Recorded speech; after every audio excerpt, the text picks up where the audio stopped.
Okay, did some more digging in my closet and I found another patient to work on. I'm going to try to do a little more in-depth step-by-step detail on what I do.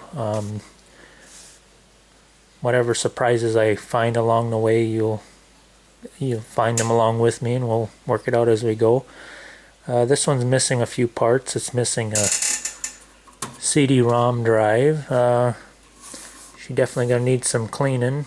It's pretty dirty. But yeah, I think it's another nice computer we can probably save. It's an old E machine. I mean, it's nothing to brag about, but I'm just curious if the old girl will still work. Just for kicks and giggles. Something to do, as long as we're still not supposed to do anything or go anywhere. So I will keep playing with this stuff. Cover off, see what we got going on here. Let's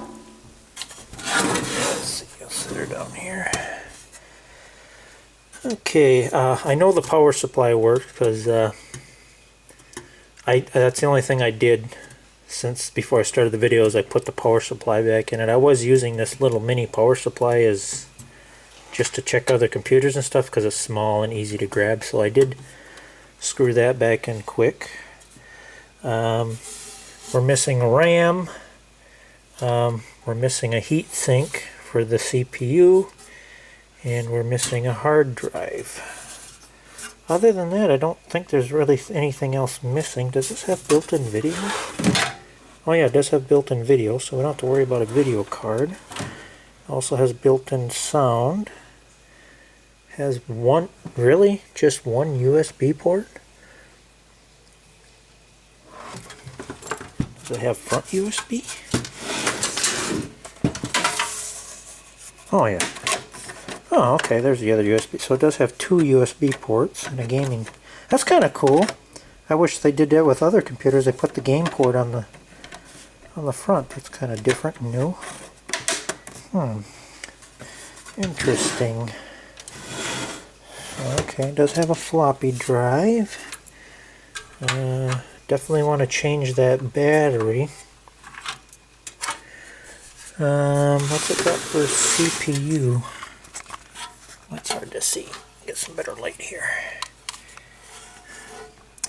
It has, why is that so hard to read? It's got a Celeron 566. Let me take a quick look. I might have a better CPU than that. Let me take a quick look here. Let me dig through some of my CPUs, see what I got.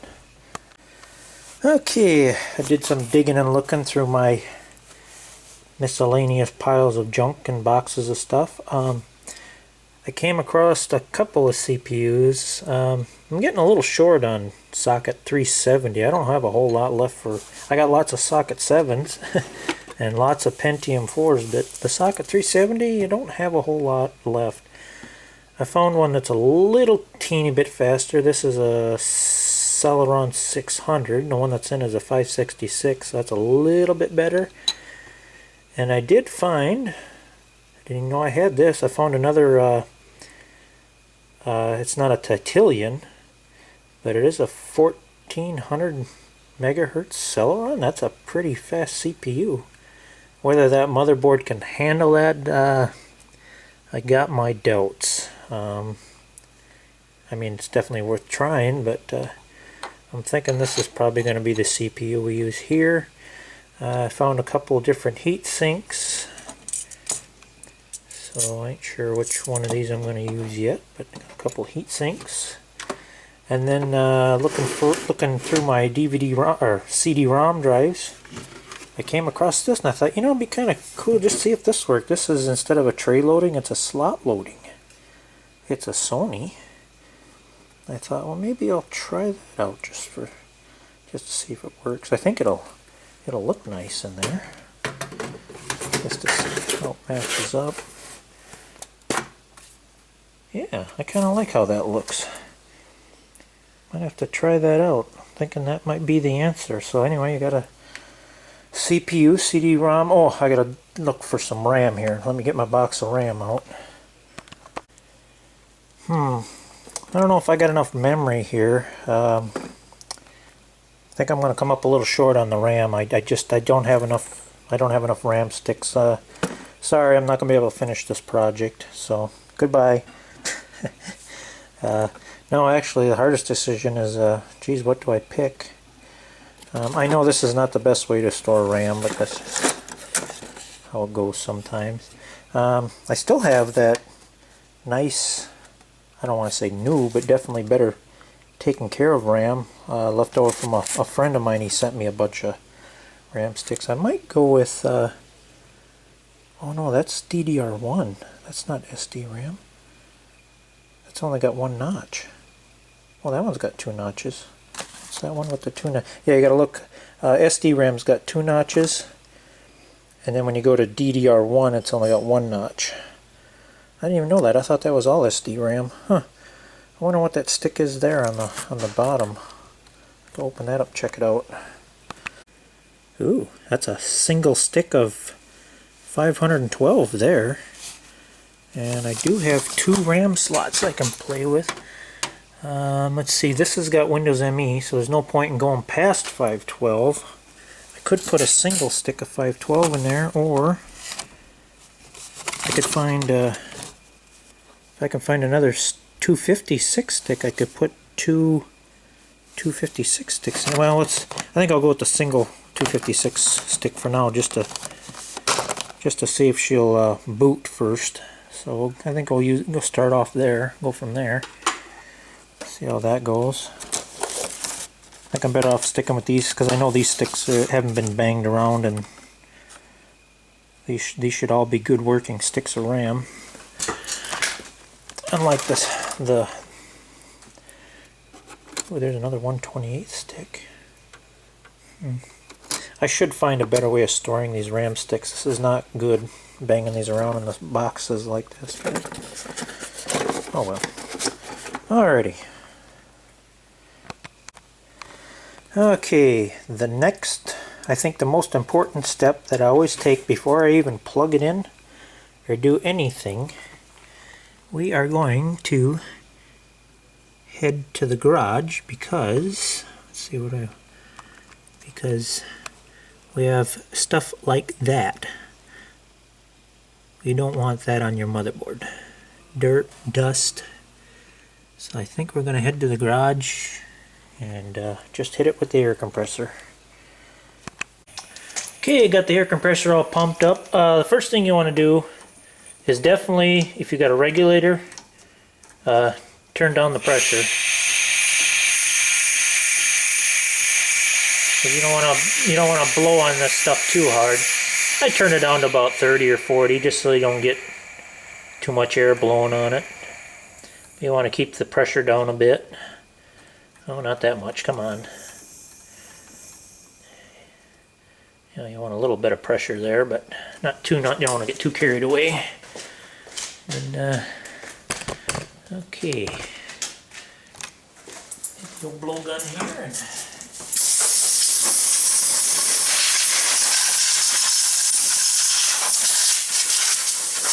blow the dust out of it.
There, what a big difference that makes. Just blowing the dust off the motherboard already makes it look almost newish. Makes a heck of a difference. Obviously, summertime it's not a problem. Like right now, it's a little bit cool up here, especially in the wintertime. The garage is cold, the air is cold. What happens when you bring metal in from cold to warm? You're going to get a little bit of condensation. So if things are cold, you're going to want to let things warm up a little bit and let the moisture dissipate before you go any further. So yeah, I'm gonna wait a little bit and let things warm back up a little bit. It's kind of chilly this morning, so alright, I gave it some time to let things warm up a little bit. I usually don't get too carried away with the cleaning and finer details until I get it so it's at least booting. One of the first things I like to do, this will clear the BIOS, which is sometimes a good thing, sometimes not. Usually the battery, that's usually the first thing, that's because, you know, after sitting for 20 years, you know that's dead. You can go to Walmart, any hardware store, any place that sells batteries. The most common battery for computers and laptops is called the 2032. That's what you want to get. It's a little flat cell battery, but that's the number you want, is a 2032. And usually you just take a little screwdriver here. Sometimes you can do it with your finger too. It's kind of hard to do with one hand. I'm going to try it anyway. There we go. Pop that little guy out of there, as I'm sure it's dead. And I'm definitely going to need two hands to... Hold on, let me get this open. Another thing I like to do, check the contacts, make sure they're nice and shiny and clean. This one don't look too bad. If they are a little bit corroded, sometimes you just spray a little bit of this on there and wipe it down, and it'll take some of the rust off. And if they're really bad, then you'll have to take a little piece of sandpaper or something. But the contacts on this look pretty good, so I think we're going to be okay there. Pop a new battery in there. Yeah, it's got a nice fresh new battery. Okay. Next thing I'm going to do, I think, is hook up the power cable here. Let's see. It can only go on one way, so you can't mess that up. There we go. Let's see. Next thing I'm going to do, being as I have it so handy here, and I know this because I've used it to test my other motherboard when I did the Pentium 3 rebuild. I know this CPU works. I think I'm going to put this, it's a little bit faster CPU anyway. Try that out. So you just flip this little lever here. Gently pull that out. And another thing I want to do is take a quick look and make sure all the pins are nice and straight. If you do get a pin that's a little bit bent, if you're real careful, you can take a pair of tweezers and gently bend it back if it ain't too bent up. If you're not careful, you can snap them off, but yeah, if you got one that's a little bit out of whack, you can straighten them. I've done it. And this can only go in one way. As you can see, it's got two corners are cut off, and then two corners are square. If you look carefully at the socket, it's the same thing. Two corners are square and two corners are cut off, so you just want to line that up. Also, there's a little gold triangle, and you can line that up with, well, usually on most motherboards there's a little triangle on the corner, but this one doesn't have that. But either way, it can only go in one way. It's not like the old socket 7 days where you can get it screwed up. It'll only go in one way. Push it down and flip your little lever down. CPU is installed. Okay. Alrighty, and the next step, Q-tips and isopropyl alcohol. You can use 70%, but the higher you can go, the better. I got 91%. They do sell 99, but that can be hard to come by, but you can get, I've had pretty good luck with 91%. You can get 91% at Walmart or any local grocery store. And in a pinch you can use 70, but the higher the percentage the better. I just take and just put a little, soak your Q-tip a little bit. And you want this as clean and shiny as you can possibly get it. The cleaner the better. Make sure there's no residue on it. Even fingerprints is bad for it. Like I say, the shinier and cleaner you can make it, the better. Although with a Celeron, I don't think it's that big a deal. I don't remember Celeron chips getting all that hot. Same with your heat sink. I just grabbed the cleanest one that I've got. You want to make this, clean it off nice, and you don't want any oils or dirt or dust or any residue. I say the cleaner you can get it, the better it'll cool. A smaller, older chip like this, I guess this ain't really that crucial, but it's a good habit to get into. And you want to wait for the alcohol to evaporate. And I always highly recommend this stuff. This is called Arctic Silver 5.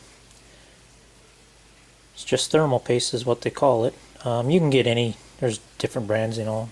It's like a car, Chevy, Ford, whatever, but this is what I prefer. I've always had really good luck with it. You want to go easy on it. You don't need much, especially with this chip. It doesn't even have a heat sink on it. Just put a little, I guess you could say a drop of it. Don't take much. You want a little more than that. I guess for this dye I'd say about the size of a BB, from a BB gun maybe, about that size. You could just leave it like that little drop, but I like to take the nozzle and just manually spread it around a little bit, you know, to help it spread a little bit. Don't take much, just to give it a little bit more than that. Even this stuff feels like it might be getting a little bit old. I might have to order another bottle of this. You want the consistency of peanut butter. If it's getting dried out, you don't want to be using it. You know.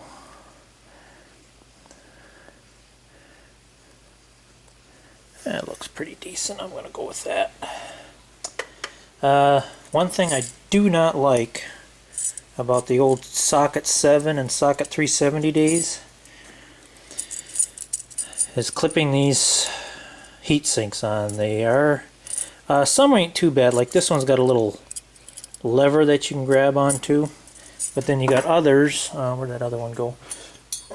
Like this one. The reason I'm not using this one's all dirty. This one you actually have to use a flat tip head of a screwdriver and try to snap it on there. And boy, if you slip with that screwdriver and you hit the board, it's not a good thing. Sometimes they can snap on pretty hard. But yeah, if you look carefully, there's a little notch here and a little notch up here. Basically, you just want to get them little clips on that little notch. Let's see, which way do I want to go? I think I'm going to go this way. That way it's a little easier to take off in the future. Get that one on there. Let's see here. Well, that didn't clip on very tight. That one doesn't have a very good spring on it. Sometimes they clip on really hard. I think that's going to be enough just to test it. I don't want to get too involved in it in case it doesn't work. And if you look carefully on the motherboard, there should be a 3-prong connector, and it only goes on one way. You can see the notch. See if I can zoom in and get you a better shot of it here. Let's see, can I get any closer?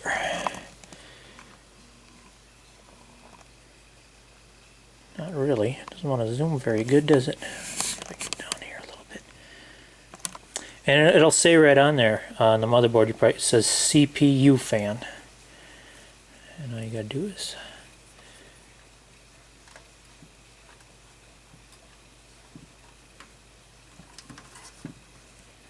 plug it in. Simple as that. And later on, you know, you get some zip ties and tidy up the wires. But for now, I just want to see if it's. I'm not even going to mess with a hard drive or anything. I just want to get CPU in it, stick a RAM. Let's see. I guess we can do that next. I got a 256 megabyte here, which is more than enough to get things going here.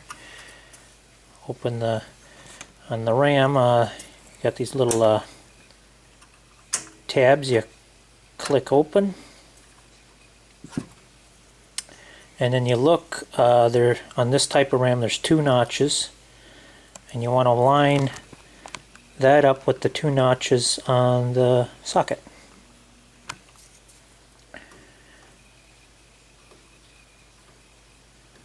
Make sure they're lined up real good, and you do have to push pretty firmly. I usually put 2 fingers, one on each side. Try to push down even. You should hear it snap in, and these 2 little levers will pop up. Ooh, why it's snapping harder than I want it to. Oops. I'm not following my own advice. I'm putting it, see, you gotta make sure you line them notches up. I was trying to put it in upside down. I was trying to look at the camera and everything at the same time. There we go. Yeah, I won't let you put it in backwards, that's why they do what they do. So that's how that snaps in. Okay, shouldn't need anything else hooked up. We got power to the motherboard, stick a RAM. Not going to hook floppy up, hard drive, or any of that.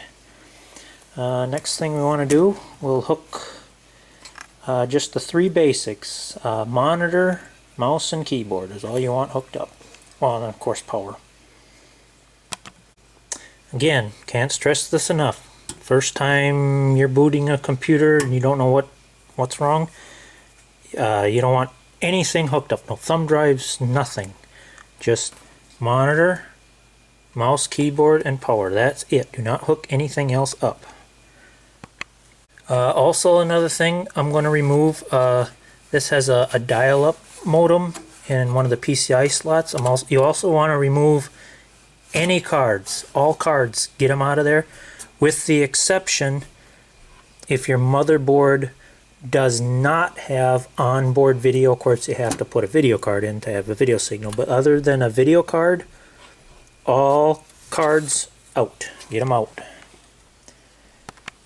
Another thing I like to do, I have on my workbench here, I have a surge protector with power buttons. So if something goes haywire, you know, like all of a sudden if something starts smoking, you want to be able to kill all the power, you know, immediately. So I got a main power switch I can kill here.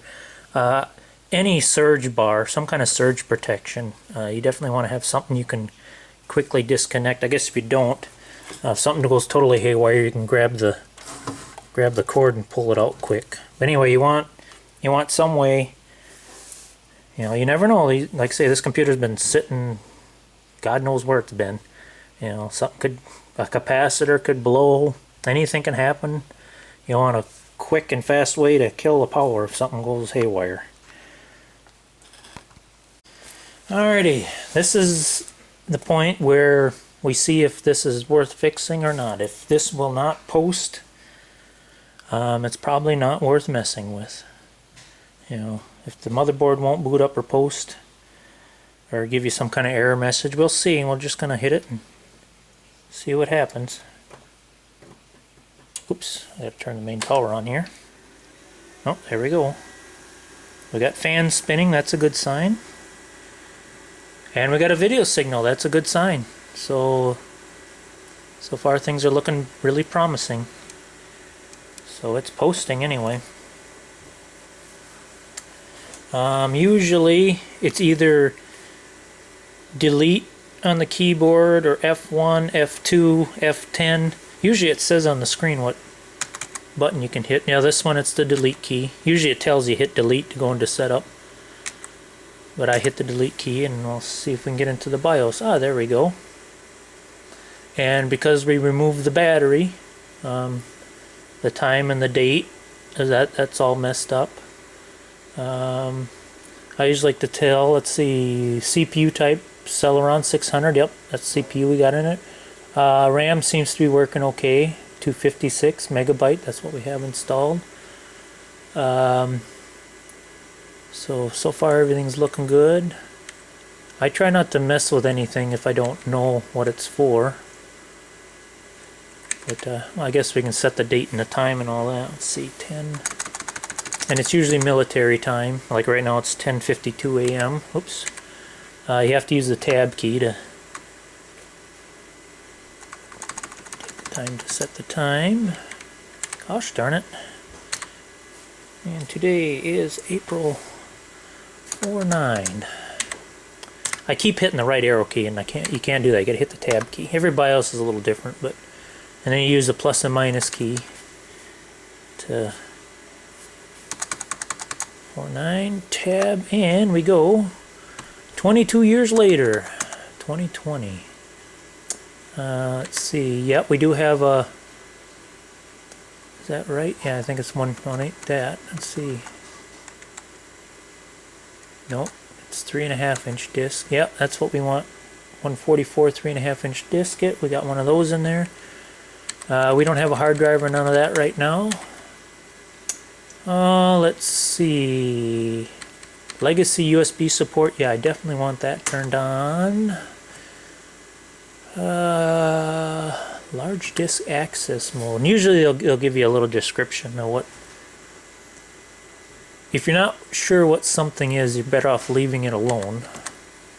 What do we got here? Auto. That looks all good.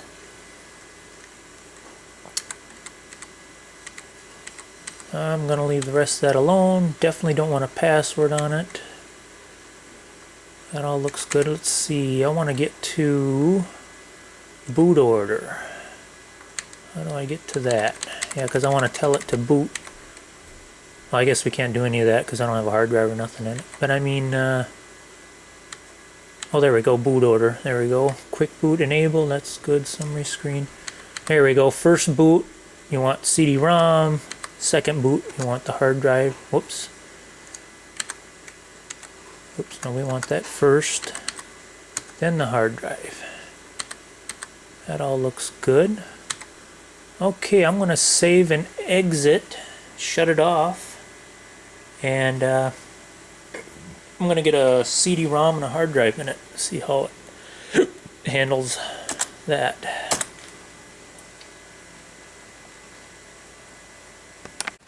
Alright, time to pick through my box of goodies of IDE cables here.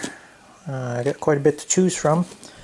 I try to find ones that are not twisted and banged up too much. This one looks like a pretty good one for the CD-ROM drive. CD-ROM drives, you can use just the 40 pin type cable. On some of the little bit newer IDE type motherboards, you want to try to use the 80. It's like a finer, you get faster data transfer that way, but that old E-machine, I don't think that's going to be an issue. I'm guessing it's the slower style, so we'll just pick through. Oh, that one's been cut. Anyway, I'm going to pick through this and pick out a floppy drive cable and a couple IDE cables. Go from there. I believe I found some pretty decent candidates. Floppy, that's pretty easy. That's only 26 pin. It's a little narrower. And you want to look for the twist in the cable. This is just a single. They do make doubles. That's one thing with IDE cables. There's singles and doubles. You can just use a single if you want. Or you can use what they call master and slave. You can hook up to 2 devices on a single cable. So yeah, got some cables here I can work with anyway. And I'm going to use this cable just because it has master and slave wrote on it. Some don't. On a cable, the end is always master and the middle is always slave. And that also goes, I think that goes also the same for the floppy drives if you have more than one floppy drive. And you have to Also look at the jumper settings on your hard drive. Every hard drive is different. If you look on here, between the ID cable and the power cable, there's a little jumper thing there. And if you look on the hard drive, it'll tell you how to set it for master, slave. Also, like back in the Windows DOS days, I'm talking really old computers, them older operating systems don't like the higher capacity, so you can limit the capacity, but we don't have to worry about that. We're new enough, we don't have to worry about that. So what I want is it set to master or single drive. According to this, you only want one jumper closest to the IDE, and that's what we have. So we're all set there, because I want to plug this into the end of the cable. Same with your CD-ROM drives. There's a jumper on the back that you can set to master or slave. You can also put it on cable select, and sometimes the computer will automatically configure that, but I like to force it manually. That way it's for sure correct. I'm also going to set this one to master, because I'm only using one. So we're going to hook it to the end of the cable. So that's how that works. Got my little tray of screws here, so we can start screwing things in, like the CD-ROM. And somewhere in the case there should be a spot to mount the hard drive, and from what I can tell, usually they mount this way, but this case, it looks like it mounts up and down on this plate here, so I'll have to remove this screw, take this plate out, and mount the hard drive here. And when I work on computers, I find there's usually, I mean, there's some oddballs out there sometimes, but on average there's usually the two types of screws. You got your coarser thread, that usually use that for mounting hard drives and sometimes the power supplies, motherboard, that kind of thing. And then you got your finer thread screws for mounting like CD-ROMs and your floppy drive. Like the floppy drive, then takes the finer thread. You usually can tell. If you try to screw a fine thread into a coarse thread, it won't tighten up. And if you try to put a coarse thread screw into it won't. You got to be careful. You can strip them out, but you know, if it doesn't feel like it's going in, it's probably because you don't have the right type of screw. So it should screw in fairly easy. So I'm gonna start getting this stuff mounted. Nothing permanent, but at least get a few screws in it to hold it, and see if we can get things going here.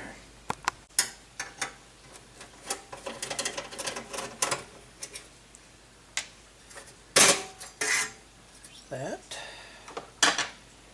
Okay, I'm gonna assume that don't look right either. How the heck are you supposed to... Oh, I see. I think it... Yeah, it lines up with... Can't see my shot there. It lines up with them. You actually use... Most hard drives you mount them with the side holes, but this one you mount it on the bottom here. Let's see, if I put that tray back in, I'm going to want the ID cable up. So I want to... Yeah, sometimes you got to sit and study things a little bit. So if I mount it like that, it goes back in there like that. Yeah, that's what I want. Get the holes to line up here. Got 4 screws picked out here.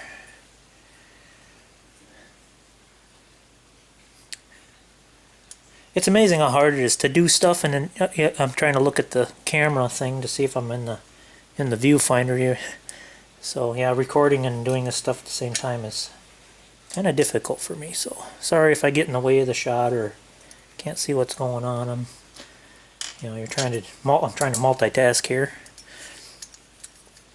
Put them 4 screws in there, and this is a 20 gig hard drive, which is pretty decent hard drive for the time period we're in. You know, most hard drives are 20, 30, 40 gig. You know, we usually didn't get hard drives much bigger than that in the late 90s, early 2000s. This is a Windows ME machine, so I'm guessing around the 2000 era, 99, 2000. And you don't have to get carried away, just till they're snug.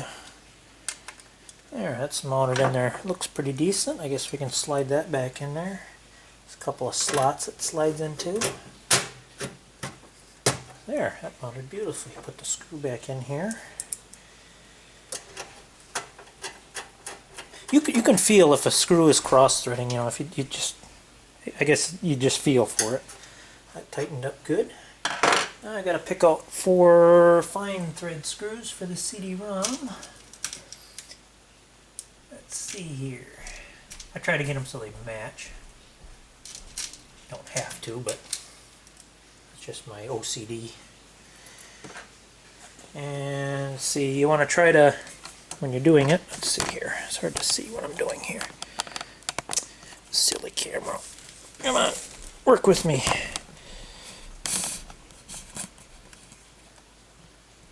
You want to try to get it so this is flush and looks, obviously, you know, I got more than one, I mean, you can mount it like that, but that would just look silly because it's sticking out. You know, you got more than one set of mounting holes for different size CD-ROMs. So you want to get it so you line up with holes that are flush. That looks pretty good there. They give you 4 mounting screw holes on each side for a total 8. You don't need to get that carried away. 2 on each side is more than plenty. You know, just something to hold it in there good. I've even gotten lazy and I only put 2 on one side and I leave the other side empty. That way if you pull the cover off a computer, you only gotta... But this computer... oh, well, how about that? Huh. I'll show you something here quick. How convenient. This side we don't even have to worry about screws. They just got 2 little spring tabs that hold it in. So this side we don't even have to worry about screws. So that's kind of nice. So yeah, only the 2 screws on the one side. So that looks pretty decent. I really hope that slot loading CD works. That's kind of cool looking. This can be a little bit confusing. We'll start with the floppy drive. With the particular cable I have, there is no notch or indication on which way it can go. So in theory, you could plug this cable in either way, but that would not be a good thing. Your floppy drive won't work. So for comparison, I dug through the box and I did find a cable with that notch to tell me which way it goes. So if I plug this one in, if you look carefully, the red, there's one side of this cable where it's red. Red is facing down, so I could use this cable, I suppose, if I wanted to, but this one's shorter, it looks nicer. So when I plug this in, I want the red facing down. Also, floppy cable, you want the end with the funny twist in it. You want that going towards the floppy, and the flatter end on the motherboard. All this information you can find on the internet, and you know, do some research. So yeah, that goes in the motherboard there on the floppy, and then this will plug into the floppy drive here. If I can show you that. And then power for the floppy is this smaller one. Be careful. I don't know if you've seen my previous videos, but if you don't get all 4 prongs on correctly and you get it off by, that's when you let the smoke out. So yeah, make sure you line up all them pins when you plug that in, because I've made that mistake before. There we go. So the floppy is completely hooked up and ready to go. Next thing, we'll start with the IDE. If you look carefully on the motherboard here, one should say primary or secondary. There we go. It looks like the bottom one where it says PIR. So that one should be the primary one, and the one on top should say secondary somewhere. But it's not. I mean, it's not the end of the world if you get them turned around, but you want to try to get your hard drive on a primary and your CD-ROM on a secondary. That's just my preference. I mean, it will work if you turn them around, but by default, that's how they want them hooked up, is hard drives on your primary and CD-ROMs on your secondary is how you want that to work. And in total, you could have up to 4 things. You can have 2 hard drives and 2 CD-ROMs, 1 master, 1 slave, and a hard drive, 1 master, 1 slave. And you can also mix and match. I don't recommend it, but you can mix a hard drive with a CD-ROM if you want, but and it will work, but you lose, I think you might lose some performance doing that, I'm not sure. But I prefer, if I got 1 hard drive and 1 CD-ROM, I keep them both masters, and I hook the hard drive to the primary and the CD-ROM to the secondary. That's how I usually do it. And same with the floppy drive, depending on the cables you have on hand. The newer IDE cables they figured out, okay, hey, people can plug these cables in the wrong way, so that's when they started removing 1 pin and putting this notch thing here, so you can only plug them in one way. But if you're using older cables, like I say, in theory, you can plug these in either way. So what I like to do, if I want to use an older cable, I'll take a newer cable, plug it into the notch, and then I look and see which way the red is facing, because you always got 1 red cable, and if I plug that in, it's facing down. So when I plug this cable in, I want to make sure that the red is facing down. And this one's going to my CD-ROM, so I'll plug that into the secondary. And then the other end will go to the CD-ROM up on top here. Boy, this is hard to do with one hand.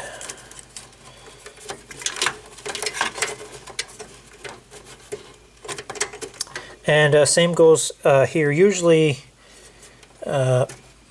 this red, I always say red facing red. So when you hook the power up, the 2 red wires should be facing each other, is how I remember how to do it. So yeah, so that's all hooked up. Let's see, next will be the hard drive. There, I do believe I have everything hooked up. These old systems, there's not a whole lot you can do for cable management. I mean, you can do some zip tying and kind of tuck things and get things kind of where you want them, but there's really no good way to... I mean, for now, this is, like I say, a test run, because I am going to take this completely apart again. Before I do any major cleaning and scrubbing and going through all that work, I want to make sure the computer is going to work. So I'm just getting it set up enough where I can install the operating system, make sure things are going to run stable, and then I'll completely take it apart and do my scrubbing and cleaning. And so this is just to see if things are going to work. So yeah, I got the hard drive all hooked up, floppy drives all hooked up and everything, so it should be good to go. I guess I'll go find a CD-ROM and go from there. I do have a legit copy of Windows ME, and according to the stickers and stuff on the back, that's what this came with, was Windows ME. I don't want to take a chance on this CD, that slot loader. Plus I want a clean hard drive, so I'm going to load my, because I can always make another copy of this. I have a CD called Hiren's Boot CD. Basically this is a CD that will boot, and there's all kinds of utilities on there. There's programs to format, partition your hard drives, check memory. Basically it's just a CD full of all kinds of handy dandy little programs you can run right off the CD. So I'm going to use this to see if that slot load works, because I can always burn another copy of this, but I don't think I could make another nice copy of this. So I want to take good care of that copy of me.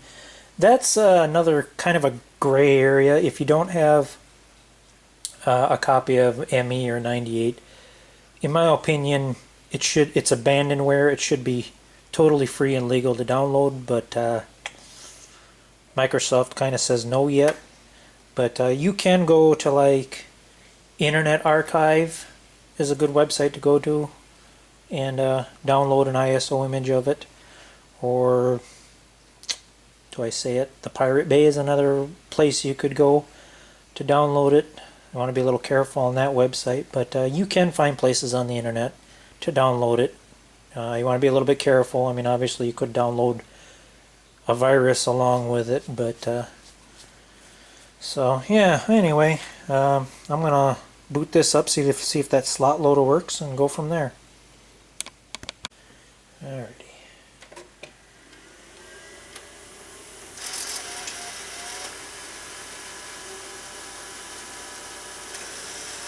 A little sticky, are we?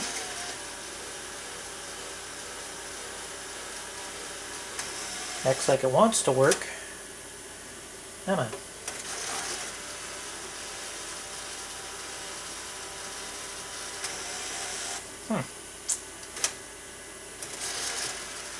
Might have to take that apart. Okay, well that doesn't want to play. That's too bad. Well, I'm gonna get a different CD-ROM drive and just set it off to the side here. I want to see if this at least can accept a operating system. I'll have to take this apart and see why it's not loading. Okay, I did that quick off camera. All I did was pull the old CD-ROM out, the one that wasn't working, and I just grabbed another one. I know it doesn't match, it's black. You're going to run into that with this older computer stuff. You're going to come across something that doesn't work. Sometimes you just got to swap it out for something else and hope that it works. So you'll be doing some swapping and swapping and playing around to get something that works. I'm going to try taking that CD-ROM apart and seeing what, I just don't want to deal with it right now. I want to at least get the computer going first, and then I'll deal with the CD-ROM. So let's see if this one will play nice. Really? Nothing wants to play nice today. Sometimes they stick. Come on. Well, if you do get one that's stuck, another trick you can do, where is my... Take an old paper clip and just bend it open. There is a little bitty hole that you can stick paper clip in. You can do this too if you get a stuck. There we go. So why it was sticking, I don't know. Let's see if it still sticks. Yeah, it keeps sticking on me. Well,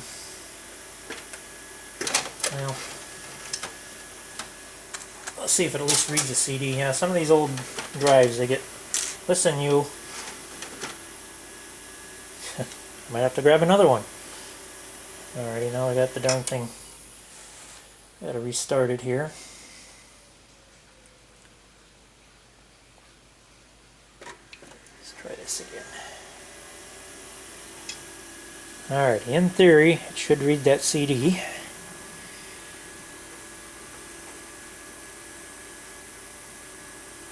Alrighty, let's see how this goes here.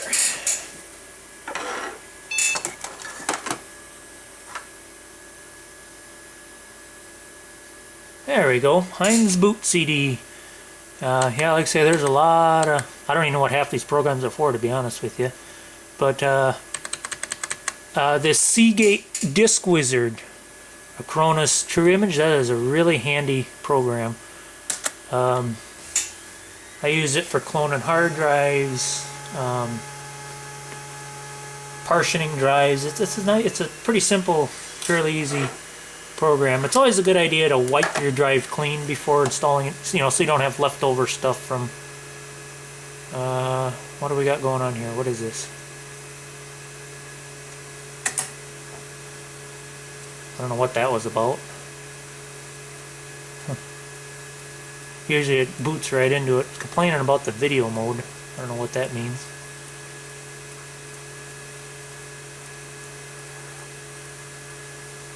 Oh, that's why. Well, I can still read it. The onboard video must be so low that the program, because this should be nice and pretty looking. Anyway, I'm going to wipe the disk so we got a nice clean hard drive to work with. Delete all partitions. Make it nice and clean. Yeah, quick should be enough. And I'm guessing this is probably going to take at least a half hour to an hour. 20 gigabyte hard drive. I think it's a 54 RPM. Yeah, it's going to be at least a half hour. Oh, okay, 22 minutes. So we'll come back to when this drive is nice and clean and ready to go. Maybe I'll take that, open that CD-ROM up and look at it while I'm waiting, see what's going on. Maybe there's just a chunk of dirt stuck in it or something. Well, it wasn't too hard taking the cover off. It was just a couple screws to pull the top cover off and a couple screws to take the front faceplate off the CD-ROM drive. As far as I can tell, I'm thinking it just because it hasn't been used in a while, it was just a little bit sticky. I worked it a few times. If I just push it in, oops, hold on here, I gotta get it just right. Sometimes you gotta help it with your finger a little bit. And once it gets past that one point, it loads pretty good. I think if I just work it a few times, it seems to be working. I say there's just one spot where it's just a little sticky. It ejects real good. I think if I just keep working it a few times, there, it went in good. I think it'll be alright. I just think the grease might have got a little dry on it. But it seems to be, just needed a little help. But yeah, I'm going to work it a few times to make sure that's going to behave itself. I'll put it back together and I'll put it back in there and we'll see how it goes. Yeah, so far it's the more I eject and put the disc in, the better it gets. So I think I'll just keep doing that a few times until it behaves itself. I think we might be okay. Yeah, sorry I didn't record taking this apart, but it was pretty simple. It was just these two screws, and then this whole top lid lifts off, and then it was just two more screws on each side, and this and a couple of tabs, and the front faceplate pops off. That's all I did. I just popped it off, and by doing so with this faceplate out of the way, I could help it with my finger a little bit. It still sticks a little bit once in a while, but the more I work it, as long as you don't be too gentle with it. If you're real gentle pushing the CD in, sometimes it'll stick. Like if I just go like that, sometimes it'll stick.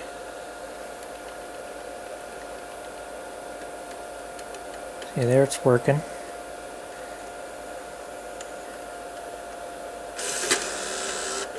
So I just keep working it. Yeah, it's getting better and better. But if it does stick a little bit, if you get a little aggressive with it, like if you just give it a good shove so it gets past that point. So I think it's going to work okay. Next question is, will it read any data? I just got to hook the power right now. I got this, I don't know what you call it, kind of a homemade rig thing here, where I can read old ID hard drives to USB. I'm just using this for a power supply right now, just so I can work it. But yeah, I think it'll be alright. It just needed a little help is all. So I think we'll be alright. Anyway, that's all I did there. I just took the cover off and just kept inserting and reinserting until it started working. And we're just about done with the format here, so I think I'll put this back in and we'll see if it'll work once it gets done formatting here. Another thing I noticed, I see the light for the floppy drive is staying on. Usually that's a sign that I got one of them cables twisted wrong, so I'll have to check and see.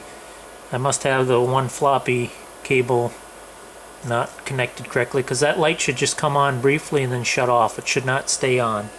So I definitely got a floppy cable flipped around, so I'll have to investigate that. Alright, that hard drive is completely wiped clean, ready to go. I'm going to shut this down, check that floppy cable, and I'm going to switch back to that slot loading CD-ROM and see if that baby's going to work. Okay, I flipped the floppy cable on the floppy drive. We'll see if that takes care of that light going on and off. And I put the slot loading drive back in it. Let's see if it'll play nice. There we go, lights out, that's good. Alrighty, let's see if this wants to play. Okay, it inserted that time. Let's see if it'll boot. See if we can get ME installing here.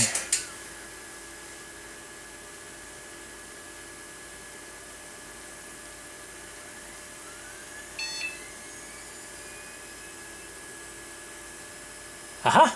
Looks like it's going to work. Boot from CD-ROM. Start Windows setup with CD-ROM support. And the first thing it's going to want to ask is, because it's a blank hard drive, you'll have to partition it, all that good stuff. Okay. Set up Windows now. Press Enter. Configure unallocated disk space. Recommended. Yes. And you always want, unless you're building a DOS machine, you always want to enable large disk support, because obviously that drive is bigger than 512 megabytes. So any drive that's bigger than 512 megabytes, you want to enable large disk support. And it wants to do a restart. It says you want to have a floppy drive in, but disk is it's booting from CD-ROM, so you can ignore that. So we'll just reboot again and boot from CD-ROM and continue our installation. So far this is looking very promising. I think once I get Windows ME installed, we'll see how stable it is. If it seems to be working and stable, I'll start tearing it down and we'll start doing some cleaning and fine-tuning. Same thing again, boot from CD-ROM, blah blah blah, and it should go straight into formatting. Now formatting, that's probably going to take another half hour to an hour at least. Maybe not, it's only a 20 gig hard drive. Half hour, I'm guessing about a half hour. And there we go. We'll let that format. In the meantime, I'm going to go on the internet and see what information I can get on this computer. Basically what you want to do, you want to, I always get my little notepad out here and a pen. I write down any information I can find on it. This is E-Machine E-Tower. I write that down. E-Tower. 600 IS, whatever that means. But I'll write that down. Now another sticker, let's see, it came with Windows ME. We know that much. Let's see what other information can I find on it. We'll turn around on the back and we'll see what information we can find there, like the model number and all that good stuff. Yeah, so there's the model. It's an E-Tower. Again, 600 IS. Don't think there's any other information. That serial number might be handy. Let's see, what's the wrong way? We're going to go this way. That might be handy for a search for drivers and stuff. Also, I might be able to reuse this product number too. So that'll make it a legit operating system. So I might be able to reuse that. So yeah, any stickers, model numbers, serial numbers, write that down and we'll go from there.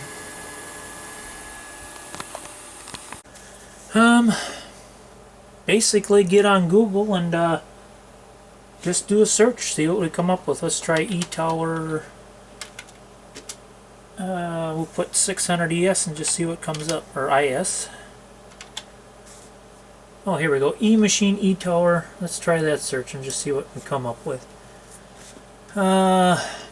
Basically what we're looking for is maybe a PDF of an owner's manual, documentation, drivers, any information we can find on it. Let's see what this has got to say. There we go, E-Machine.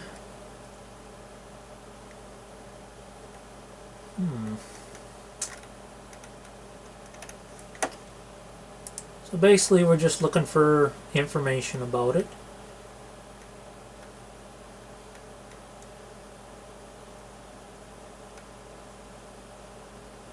Wow, that only came with 32 megabytes of RAM? Come on. Max 128? Well, we know that's false because I got a 256 stick in there. Max supported 256? Sometimes this information is not totally accurate. So, okay, that's interesting. What do we got for video? Shared video memory, so we definitely want to get as much RAM in as we can. Nothing to brag about on the graphics. Interesting. Originally came with a 10 gigabyte hard drive, and we got a 20 gig, so we're already ahead of the game there.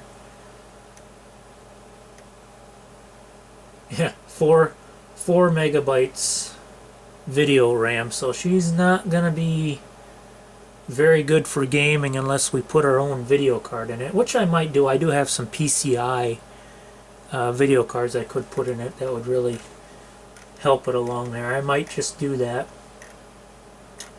So, okay. I wonder if I can get any more information here.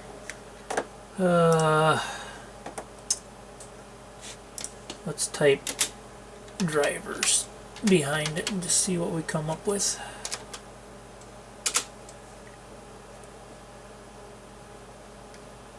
Hello, I'm looking for drivers for an old... Well, let's see what this guy's got to say. You read some forums and stuff. Let's see. I'm looking for drivers for an old e-machine. Okay, well, let's see.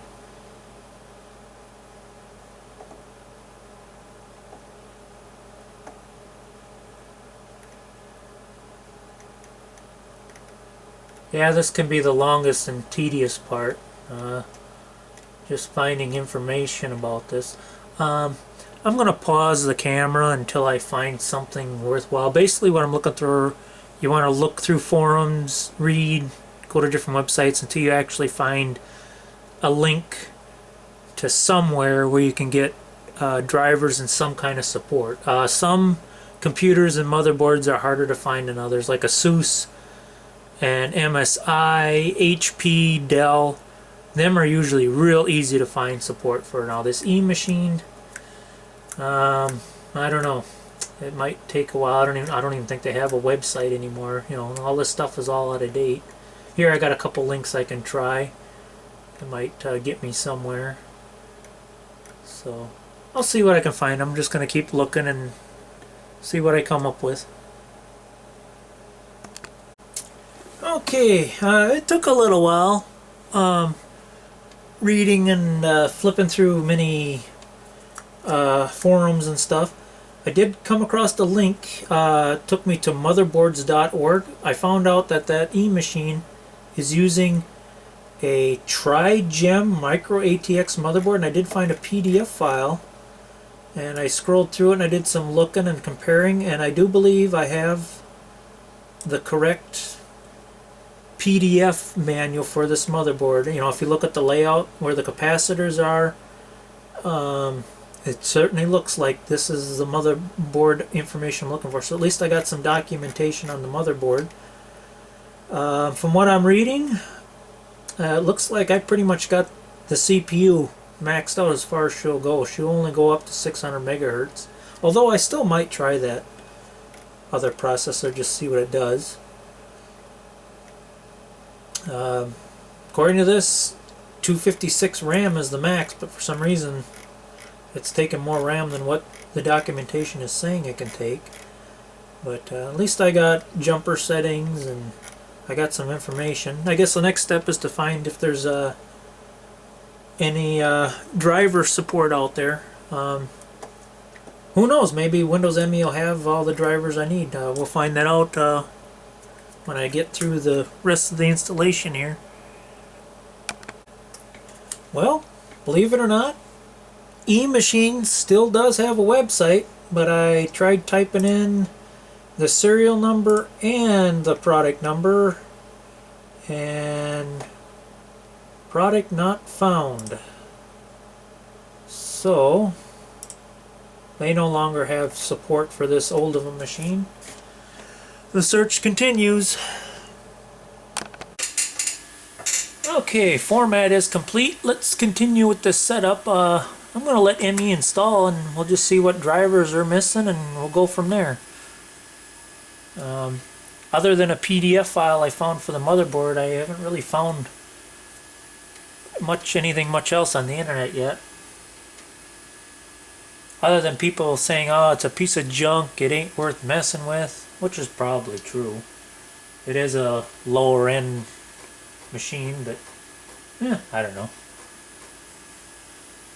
I'm just curious to see what it can do yet. Okay, let's see.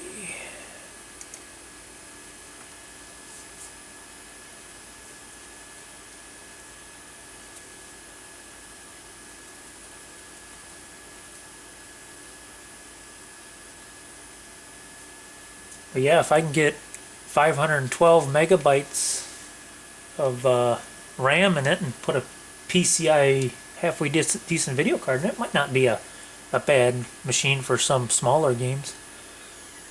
Let's see here. Well, we got a pretty big hard drive. You know what? I think I'm going to install almost everything. Whoops. Let's see. I definitely want all the themes, games. Yeah, we'll put it all on there. Well, we don't need the web TV, but there, we'll put most of the stuff on there. Oh, what should we call it? We'll just call it E-Machine.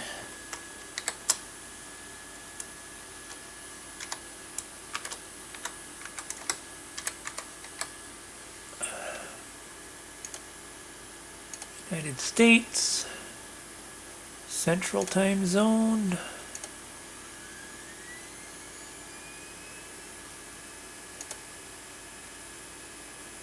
Well, we'll let that install. We'll see what it does. So far, it's installing real nice and fairly quick.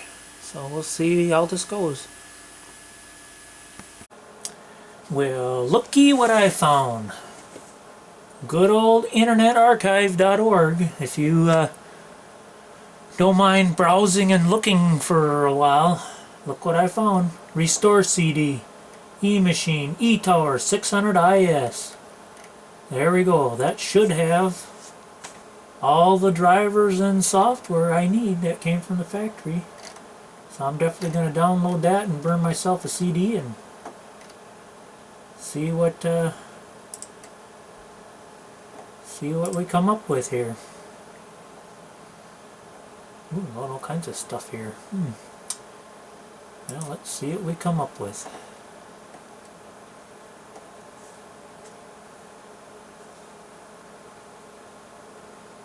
Okay. Alrighty, this should be the last restart for the installing the operating system. Let's see how many drivers are missing. We'll see if she even boots. I did plug in the speakers. We'll see if it's got any sound. Let's see, I don't think we need a password. Oh, we do need a username. Just take the user for now.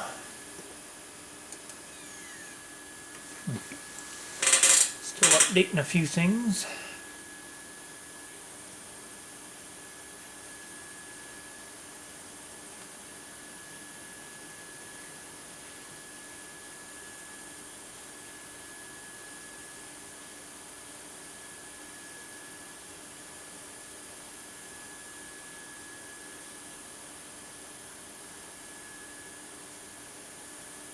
Patience, lots of patience.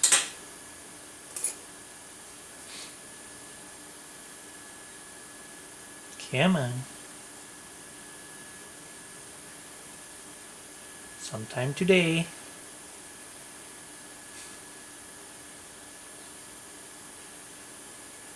Alright, I'm going to pause it and I'll unpause it when it's doing... Oh, never mind. Maybe it's going to go. Come on.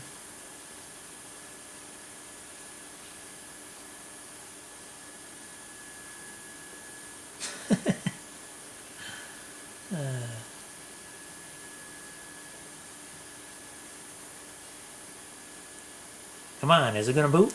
Is it? Come on. Oh, there we go. I didn't hear no sound, so I'm sure we're missing quite a few drivers. Let's see what we're all missing here.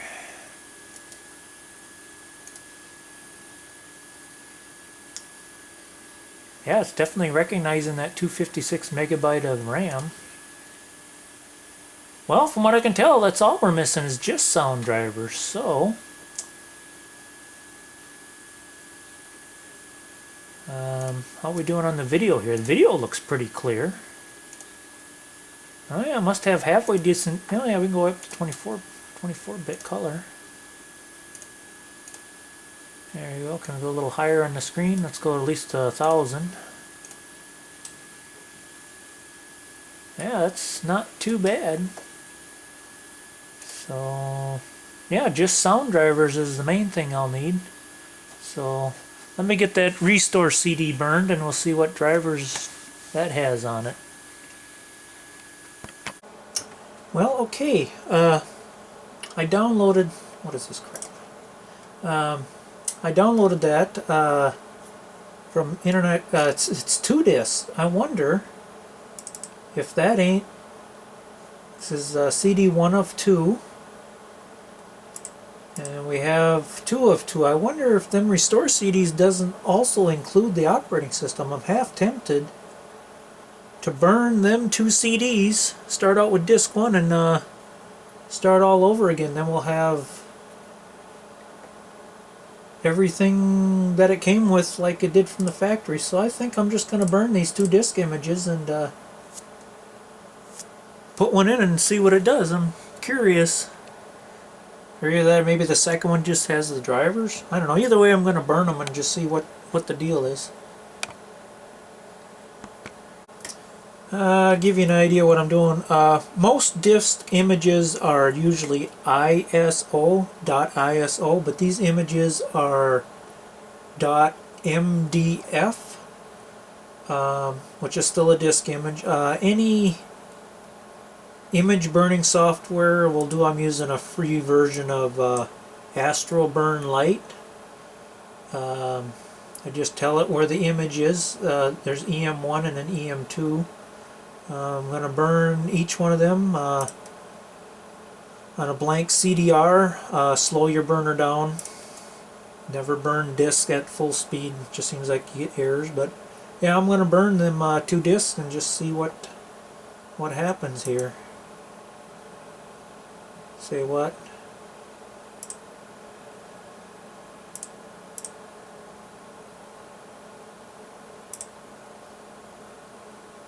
Is that not a blank disc? Hold on here. Okay, I switched to image burn instead. I don't know, for some reason that first writing program I tried didn't like that MDF file for some odd reason. But we'll see how this one works. Sometimes you just gotta do a little experimentation.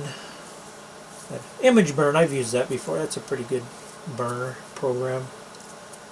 So, I don't know, I might just start over from scratch and just start with disc 1 and just see what it does. I'm curious. Or I might put disc 2 in, just see if I can get... Really all I need to make that computer fully work is audio drivers. Everything else seems to be. But I'm just kind of curious if I can do a full restore with these images I got. So we'll see. Just playing around, seeing what works and what don't. Well, I put in disc 1 and this popped up. Drivers, video, audio, and modem. Well, I took the modem out. I don't think I'll put that back in. But I'm going to install the audio drivers and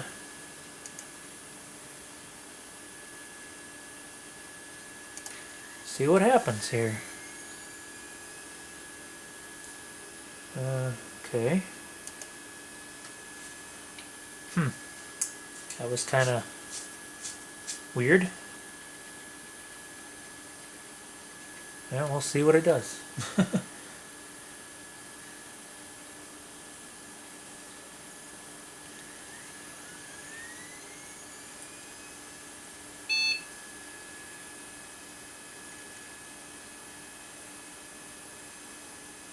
Oh, look at that. Restore Windows Millennium Edition.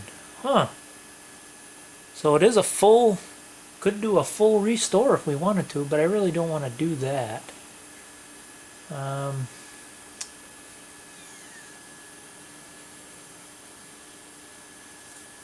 Let's see. I think I'm gonna restart it. Take the CD out.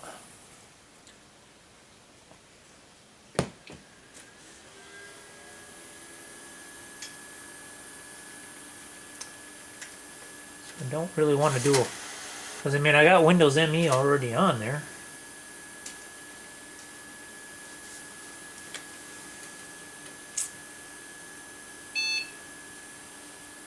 Yeah, we'll see if we get any sound, or if we'll do anything.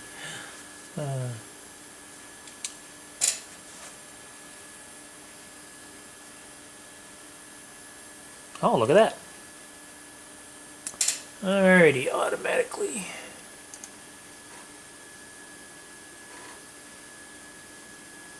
Let's see, I'm guessing it's looking for whatever's on the CD. Get that CD back in there.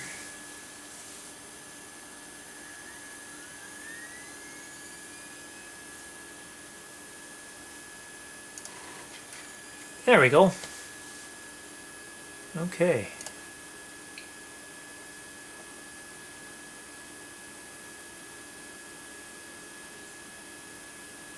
Okay, now it wants my ME CD. Okay.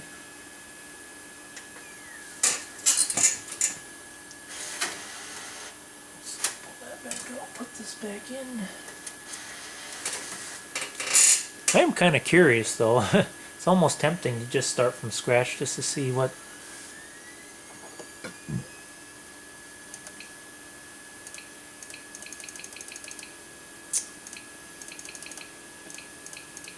I did put it back in there. Let's try this. Drivers maybe? Oh, where are we hiding that?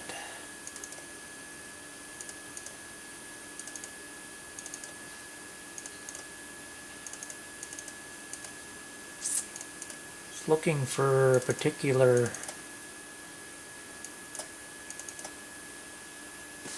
base cab. Where the heck are we hiding that file at? Assume it'd be under driver somewhere.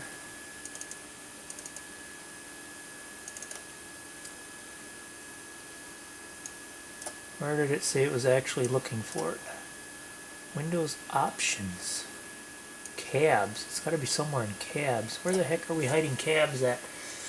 Oh, there it is.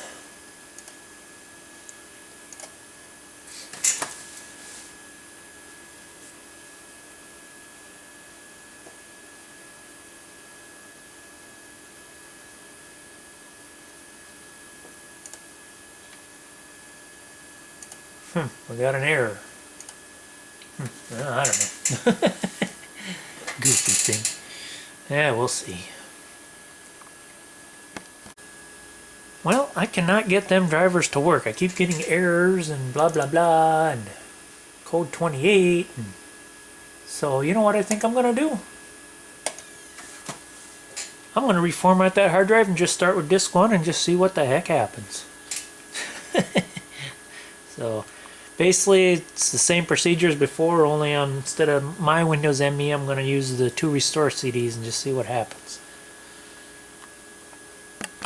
Well, okay, I wiped the hard drive clean. Let's just see what these restore CDs do. I'm kind of curious myself.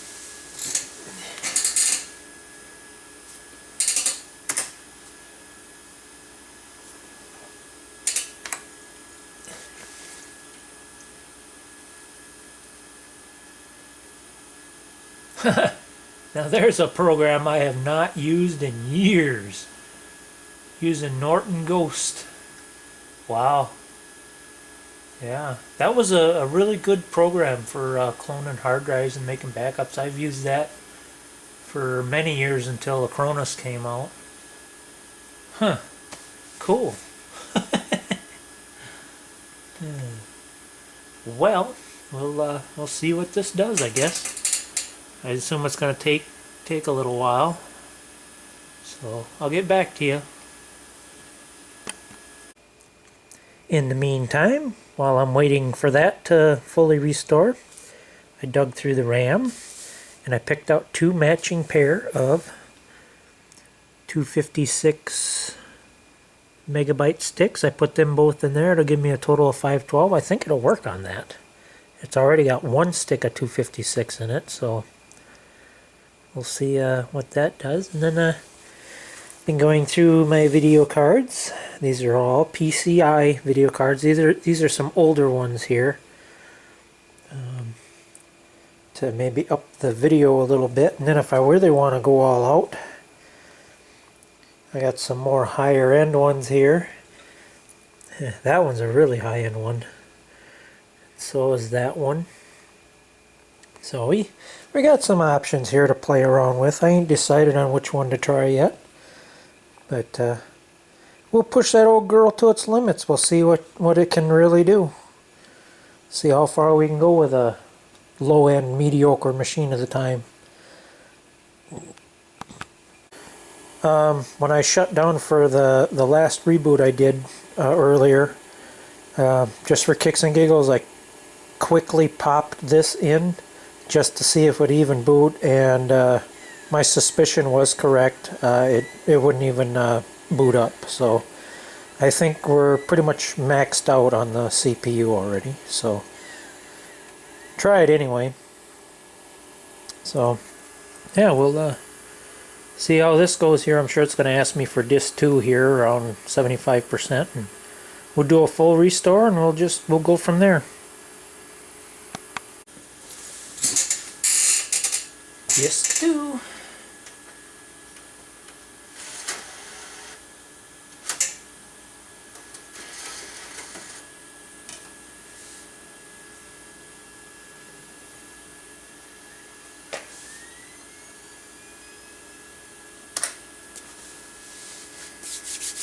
Won't be long now.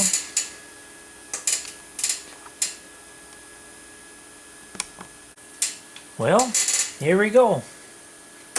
In theory, should be all set to go. Shouldn't have to worry about drivers or anything. Should just boot up and be pretty much like when you bought it brand new from the store. If I'd known this, I should have went on the internet first. It'd be nice if I found them restore CDs first. Oh, look at that. Make sure the sound is going to work and all that good stuff.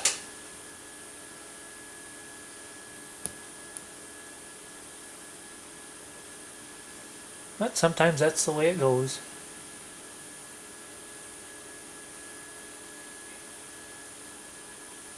Really? You're going to make me dig out another monitor? I hate that when that happens. It picked a video resolution that's not compatible with my monitor.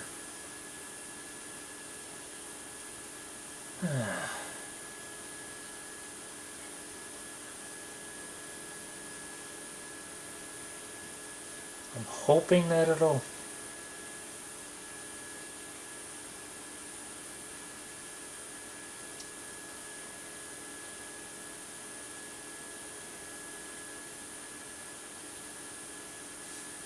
I'm going to give it a little time here. Hopefully it'll figure something else. It'll figure out a different resolution.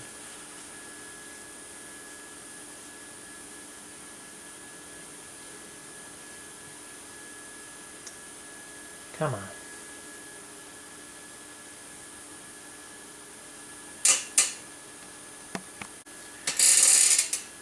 Okay, basically I had to do a hard shutdown, and it keeps booting into a display that this monitor, and I tried a different monitor, does not support. So I booted into safe mode and I told it to boot into a more reasonable boot screen, so hopefully, I don't know why it wants to do that. Must have had a really weird monitor or something with it. So hopefully this time we'll get something.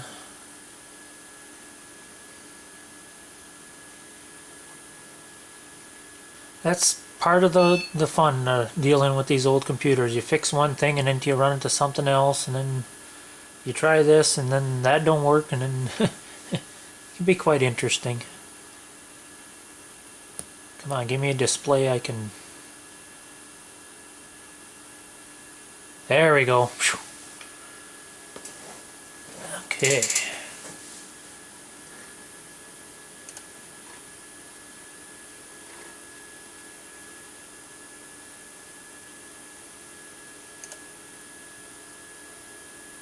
I'd like to at least hear some sound.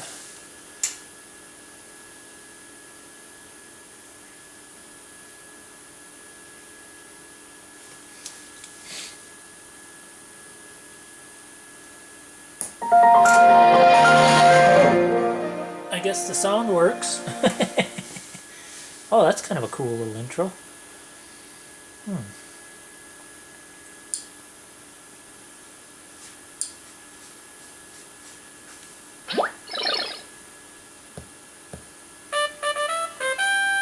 Okay. Welcome to Microsoft Windows. I'm Merlin. I'm available to assist you through this one-time process.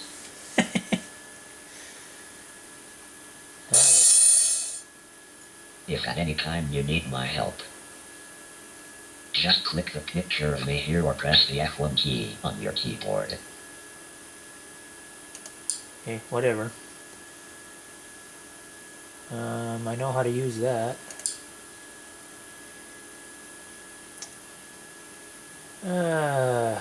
Hard to read this stuff. I'm gonna assume it's set up for English already.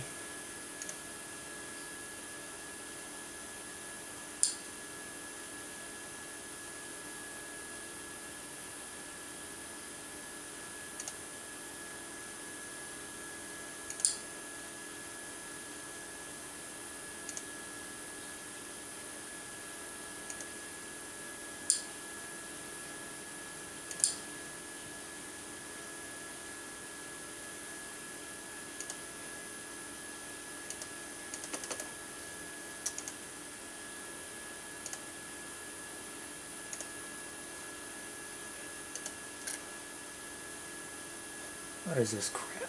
Can I get out of this?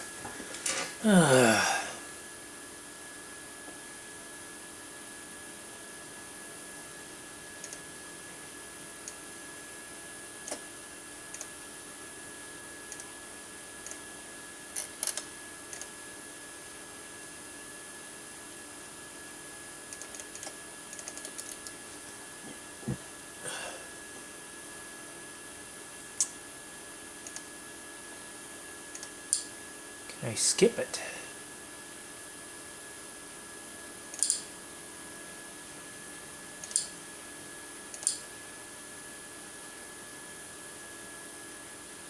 I wish I could read the whole thing. If I could just get past this part and get to where I can... I wonder. No, can't do that. Yeah, whatever.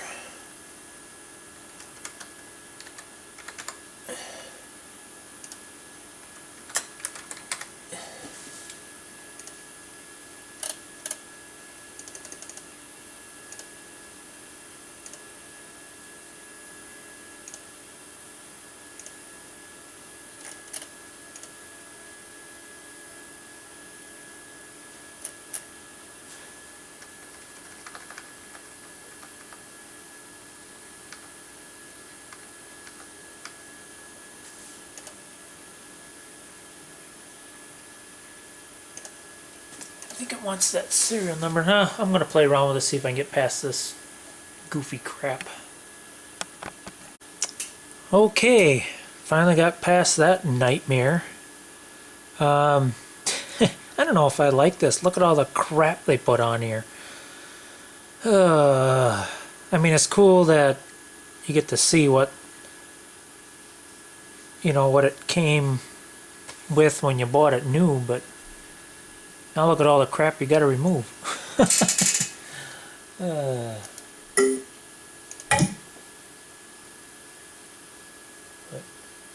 yeah, I don't know.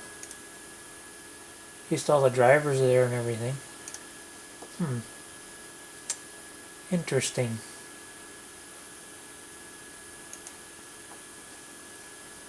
Well, how much hard drive space are they actually taking up here?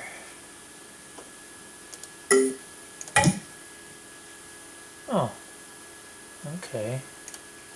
Well, I'd still like to get rid of some of this crap. Like this stupid toolbar.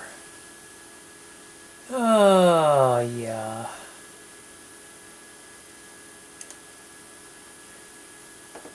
Well, I'm going to see if I can clean some of this crap up here.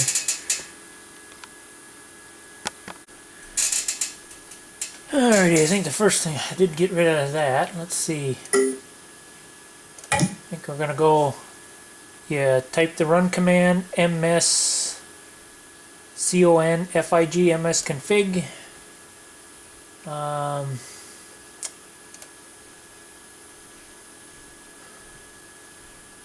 Not sure what to turn off here.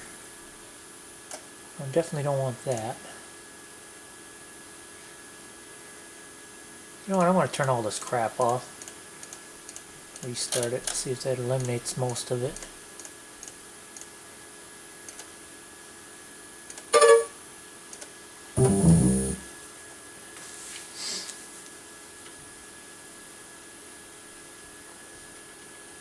I'd known what I know now, I think I would have stuck with just trying to find that single sound driver.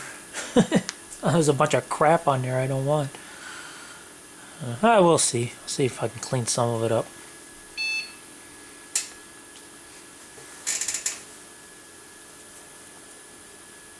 I mean, it's cool because then it adds like this logo and stuff on there. I mean, that's kind of cool, but...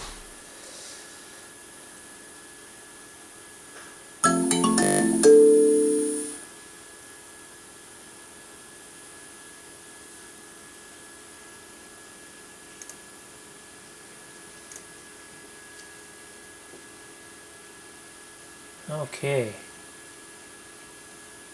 Let's see. Bye-bye.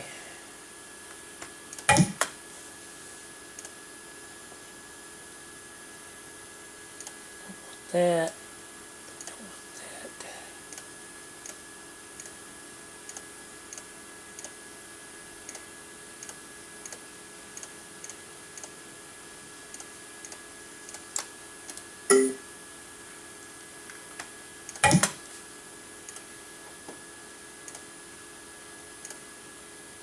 There. That looks a little better.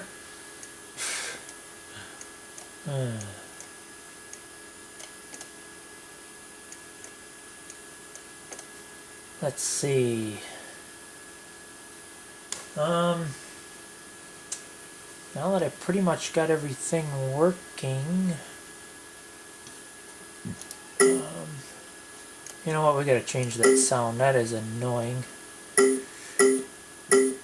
Getting very annoying.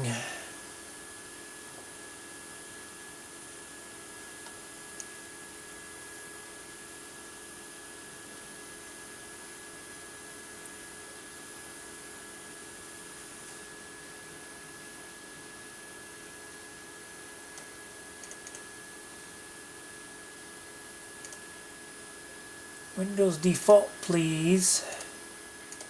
There. Much better.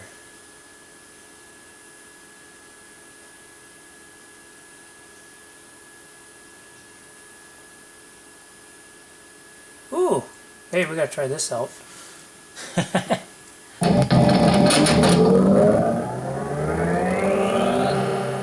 see. Full screen.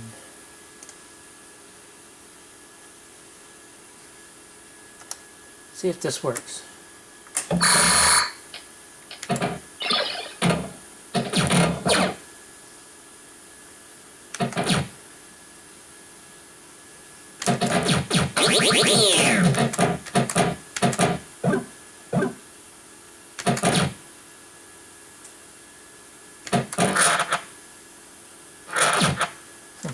works.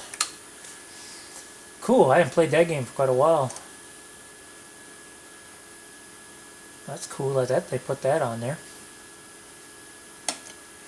Well, I'm going to say, as long as everything is working, I think it's time to strip it down and give it a nice bath and clean things up. And just like that, we're down to pieces. It's all Phillips screws. You just take everything apart, keep track of where everything goes. Basically, you want to do is get the chassis down to nothing but metal. Make sure there are no electronics or anything in this metal case. Same goes with the plastic. Make sure you take the power button and everything out. Basically, anything plastic and metal, this stuff can be washed with warm water with a little bit of dish soap. Stuff you cannot wash, the motherboard, anything electronics, hard drive, RAM, that stuff you cannot wash. You can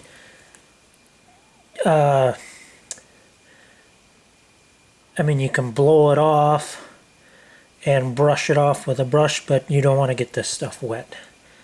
So, so this stuff you'll have to clean by hand with no water. Maybe a lightly dampened cloth. You could wipe some of it down a little bit, but you don't want to get this stuff wet. So, but this stuff, this is going to get a bath. Time to get the square brushes out. Well, here we go.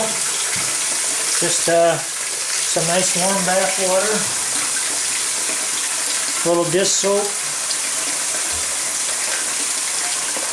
You'd be surprised what a little bit of scrubbing will do. You want to be somewhat gentle around stickers, if you're not too careful, them can peel off. But yeah, get it in there and start soaking, start scrubbing. Like this part here, there was a sticker there or something at one time. Let's see if that'll come off. Oh, look at that, coming right off, no problem.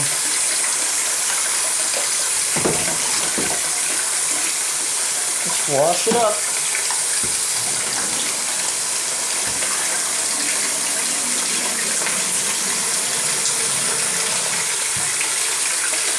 Looking better already.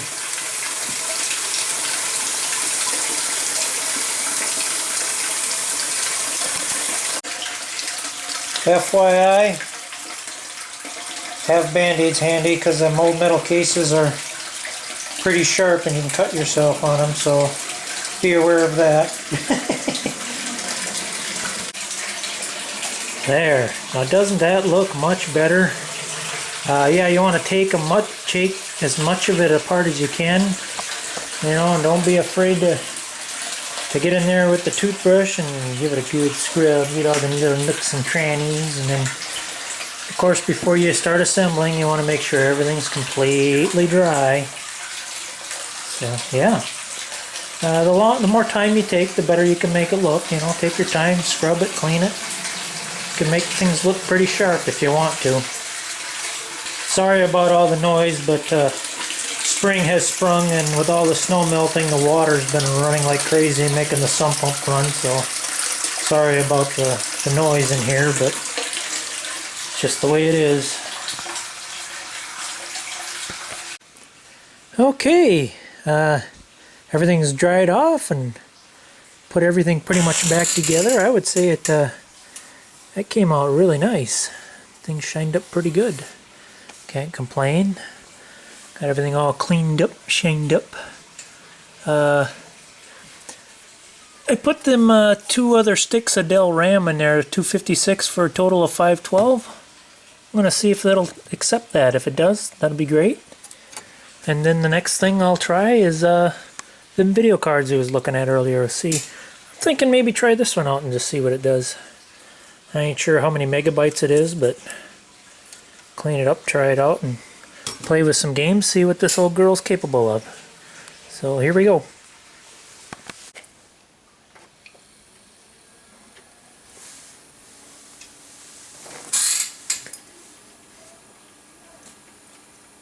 Well, it's booting.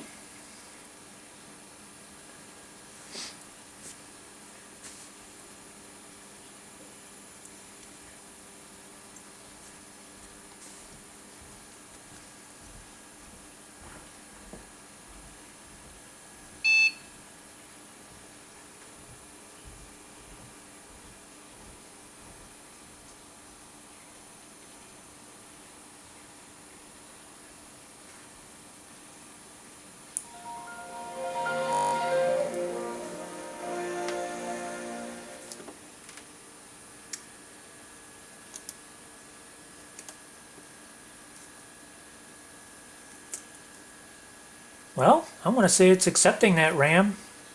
It should be 512. It only says 5. Of course, it only says 511, but maybe some of that is because it's shared with the video RAM. So, okay, well, so accept that. Let me slap one of them other video cards in there and we'll just see what it does.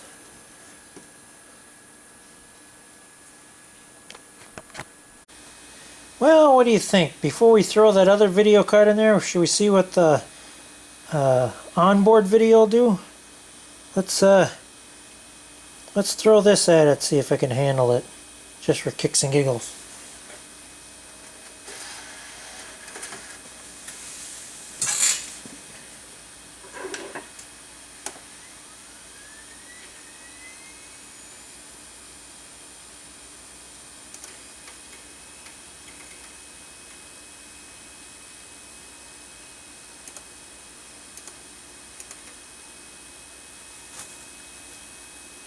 Who knows, it might not be a bad little gaming rig as long as you don't throw nothing too heavy at it.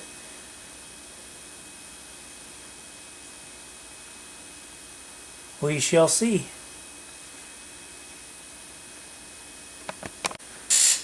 Well, what do you think? You think she'll handle it?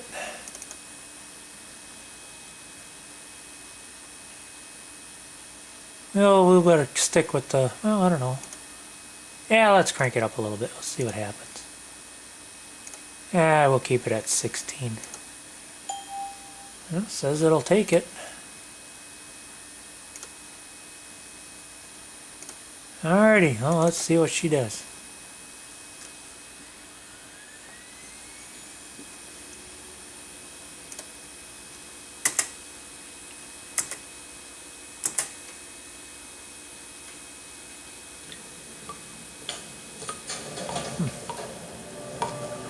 So far, not too bad.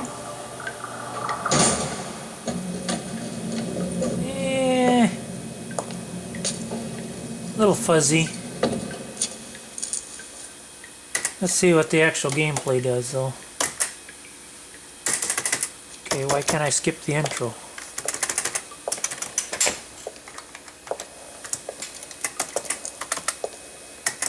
Won't let me skip the intro. Huh.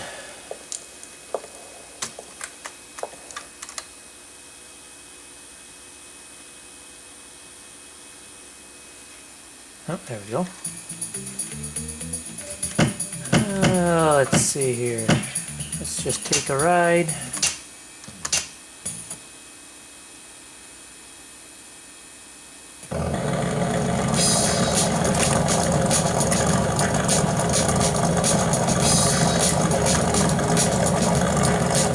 Can't remember the controls.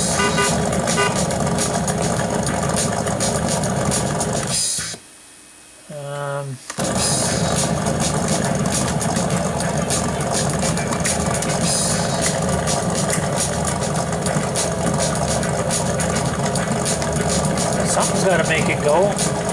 Oh, there we go. How do you steer? Oh, there we go.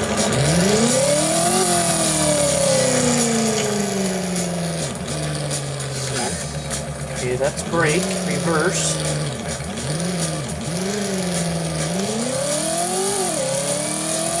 Actually, it ain't doing too bad. I'm kind of surprised.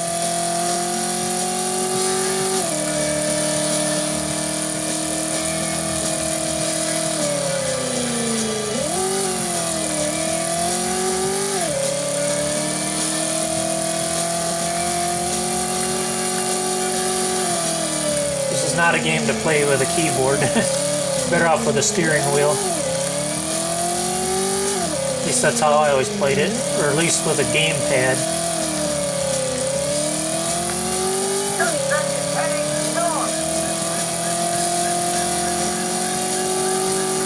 Let's crash and see what happens.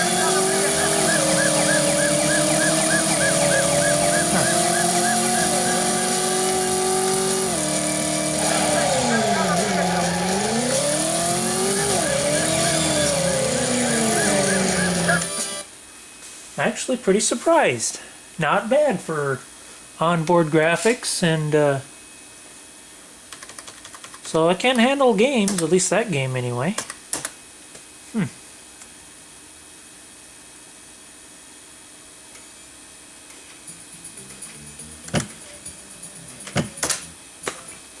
So there we go.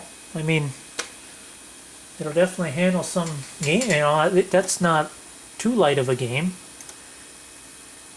So it will handle that game. Let's see, what else can I throw at it? Let me look at some other games here. What do you think? You think she'll handle that? Yeah, that one's a little more demanding than Driver. Let's see what it does with this one. I'd be shocked if it handled that one.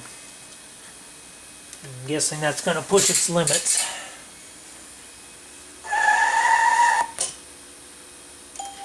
Especially with just onboard graphics.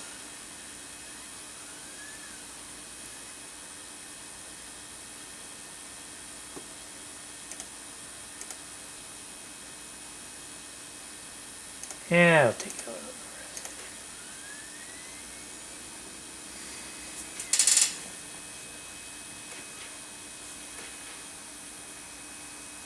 Be back when it's installed.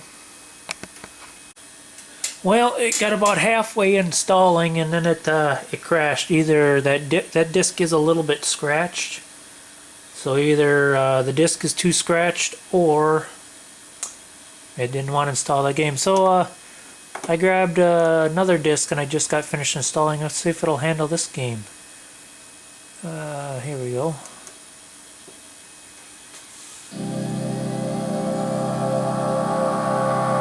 This one's pretty high graphic. Let's see here.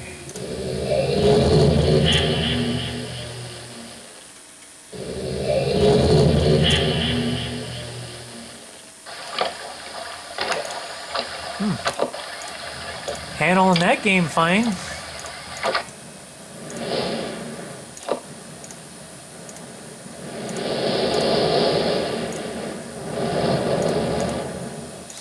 No problems there. Let's see, how do you get out of this?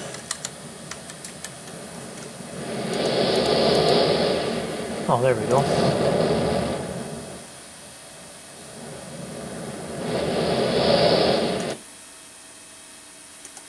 So it'll handle mist, no problem.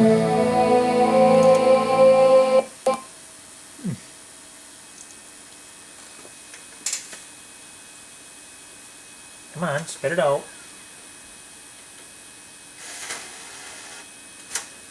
Let's see, what else do I got in my games here? Well, what do you think? Think she'll handle this?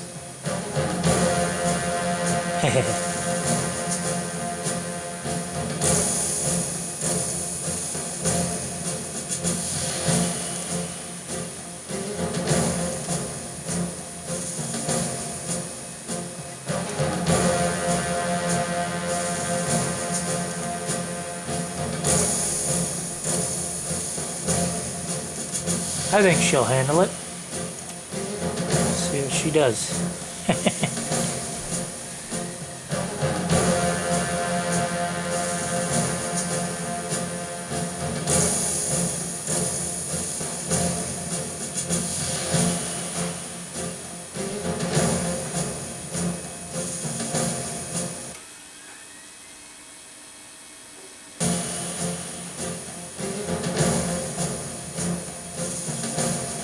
Well, it's probably going to take a little while to install it.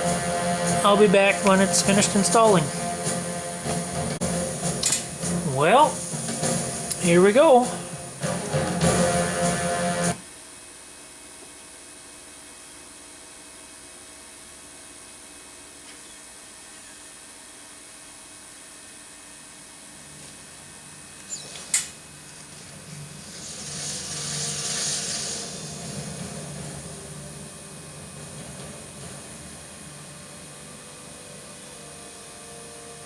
Target located. I'll go in 15. Roger. So far, I'm impressed. That's the signal. Move out.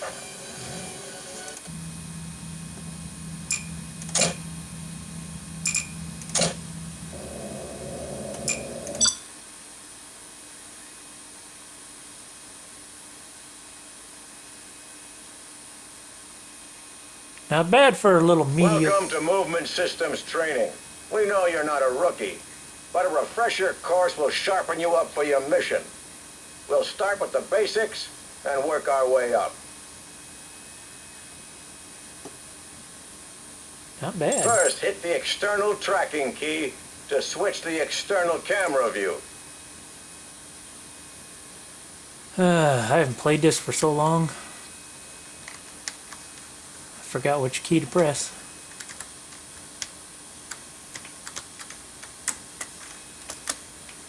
Oh, whoa. Okay, that does that. Oh, there we go. How do you move forward?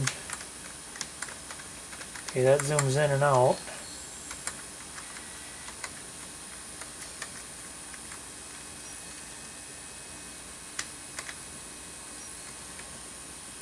Okay. Well, what moves forward? Okay, that's something.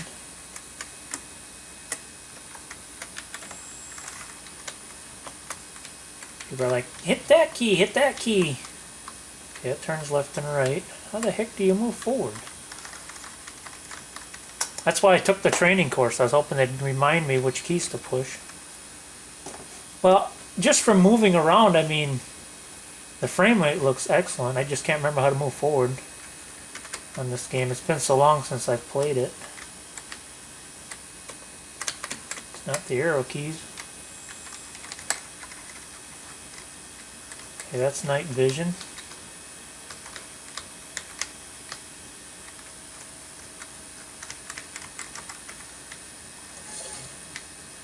It does something.